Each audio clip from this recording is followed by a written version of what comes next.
Hello বন্ধুরা, welcome to nostalgia. আপনারা সবাই কেমন আছেন? ভালো আছেন তো? আশা করি ভালোই আছেন। আজকের ওয়েদারটাই যে এত সুন্দর, ভালো থাকার মতো। এত গরমের পর এত সুন্দর একটা ওয়েদার, না গরম না ঠান্ডা, একদম মনোরম।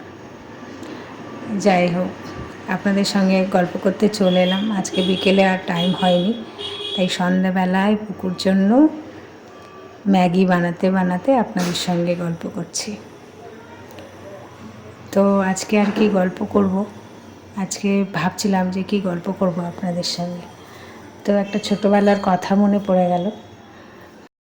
জানি না গল্পটা কতটা বিশ্বাস করবেন, বাট একদম সত্যি, আমি এক্সপিরিয়েন্স করেছি। যদিও খুব ছোট, তখন আমি ক্লাস 4-এ পড়ি।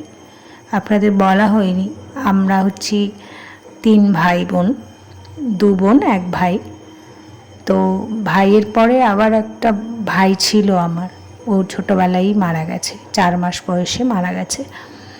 আর তার ছোট আমার বোন। ওই ভাই মারা যাওয়ার পর বোনের জন্ম হয়। তো যাই হোক, গল্পটা বলি, ভাই কিভাবে মারা গেছে। ভাইয়ের জন্ডিস হয়েছিল, ও গা একদম হলুদ হয়ে গেছিলো। তো অনেক চিকিৎসা করেছি, ঠিক হয়নি। তারপর তখনকার দিনে আমাদের বাড়ি যেহেতু একদম গ্রামে, মানে ডাক্তার ছাড়াও তখন অনেক কিছু মানা হতো। তো সেখানে ওঝা কবিরাজের ব্যাপারটা ছিল। তো অনেক কিছু করেও হয় না। আরও শুধু হলুদ হয়নি, ওর অনেক ধরনের কালার হতো। এগুলো আমার নিজের দেখা, কালারটা কখনো নীল হয়ে যাচ্ছে যেন, এরকম একটা ব্যাপার। যাই হোক, তো কবিরাজ বলেছিল যে পুজো দিতে হবে, ওর নামে পুজো দিতে হবে তুলসী মন্দিরের সামনে।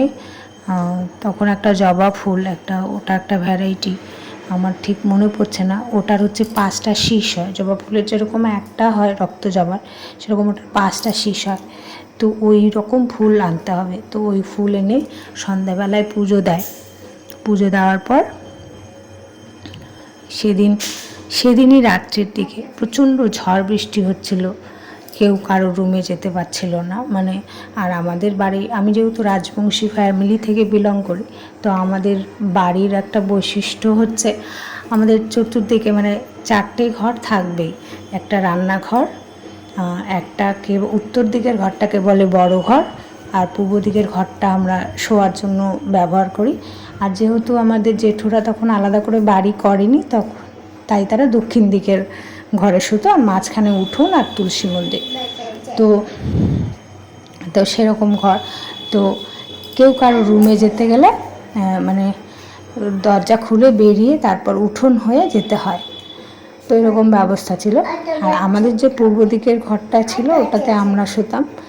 ওটার 2টো রুম ছিল। 2টো রুমের মধ্যে একটাতে আমি, আমার মা, বাবা, ভাই, আর ওইদিকে আর একটা রুমে ঠাকুরদাদা শুতো, আর বড় জেঠুর ছেলে বড়দা শুতো। তো প্রচণ্ড ঝড় বৃষ্টি হতে হতে ভাই খুব অসুস্থ হচ্ছে। আর ওর হাতটা আমরা যেরকম একদিকে আর একদিকে ঘোরাতে পারি, ও যেন চতুর্দিকে ঘোরাচ্ছে। তো এরকম সময় ওরকম হচ্ছে। তো আমরা সবাই একসঙ্গে বসে আছি, মা ভাইকে কোলে নিয়ে আছে, আর বাবু একদিকে, আর আমি বাবাকে বাবু বলি, বাবু একদিকে আর আমি একদিকে। তো এরকম সময়ে সামনে দাঁড়িয়ে আছে জেঠিমা। তো এবার এই যে ঝড় জলে আমি মনে মনে ভাবছি জেঠিমা কখন এলো, বাবু ভাবছে, মনে মনে ভাবছে যে বৌদি কখন এলো। কিন্তু আমরা কেউ কাউকে প্রশ্নটা আর করিনি। হঠাৎ করে যখন একবার বাবু বলেই ফেললো যে তোর জেঠিমা কখন এলো। তো তখন দেখি হঠাৎ করে জেঠিমা আর নেই।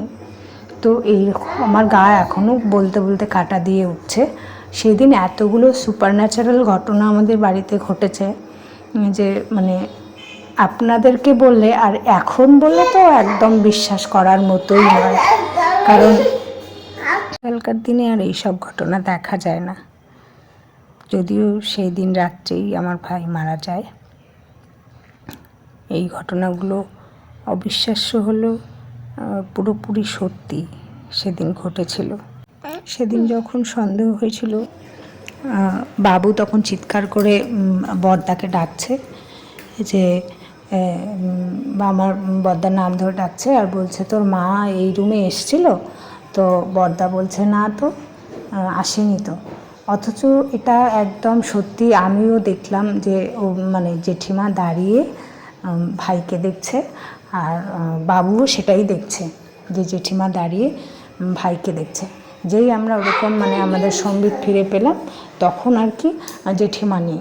তো এই যে একটা ঘটনা, এটা মানে আমি এখনও পর্যন্ত এই ব্যাপারটা নিয়ে ভাবি যে সত্যি এরকম হতে পারে, মানে কি করে সম্ভব এরকম ভাবি। কিন্তু আমি তাই বিশ্বাস করি, যে ভূতে বিশ্বাস করি অ্যাকচুয়ালি। তো যাই হোক, তারপরে সেদিন ওই রকম অবস্থায়, যেহেতু আমাদের আর ঠাকুরদাদার রুমের সঙ্গে একটা বারান্দা ছিল, ঠাকুরদাদা তারপর ওই রুম থেকে বেরিয়ে আসে, এরকম ভাইয়ের অবস্থা। বেরিয়ে আসার ফলে বড়দা তারপরে আর কি এই ঘটনাটার পর অনেকদিন পর শেয়ার করে যে সেদিন আমার রুমেও ঠাকুরদাদা উঠে যাওয়ার পর কেউ একজন এসে শুয়ে পড়ল। তো এই যে ঘটনাগুলো আমি নিজে এক্সপিরিয়েন্স করেছি। যাই হোক, এই ছিল গল্প। আপনাদের কেমন লাগলো জানাবেন, আর আপনাদের গল্প থাকলে শেয়ার করবেন।